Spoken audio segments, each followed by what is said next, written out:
que dès l'instant que les gendarmes sont arrivés, ils ont jeté des grenades lacrymogènes pour disperser, mais ils étaient 2 face à 60, donc ils n'ont pas pu faire grand-chose. Donc avec les grenades, tout ça, les migrants sont partis, se sont dispersés. Ils nous ont dit que c'était bon, qu'ils étaient partis, mais qu'ils ne pouvaient pas rester avec nous parce qu'ils étaient appelés d'ailleurs, les gendarmes. Du coup, ils nous ont un petit peu demandé de rester enfermés dans la hutte et attendre la levée du jour pour ressortir. Et une demi-heure plus tard, ça a recommencé. Ils étaient revenus en Non. fait sur notre point. Ah ouais. Et ils ont continué, en fait, ils sont revenus finir les voitures.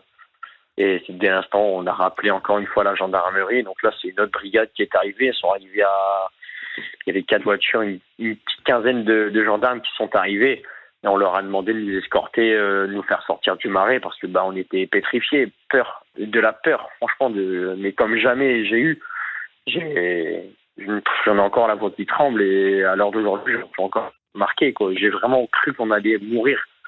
Ah Quand on ouais. voit ces armes, enfin, des machettes, des couteaux, on a même retrouvé des couteaux au niveau des voitures, au sol, parce qu'à mon avis, quand ils ont vu les gendarmes arriver, ils sont partis en courant, ils ont dû laisser leurs couteaux.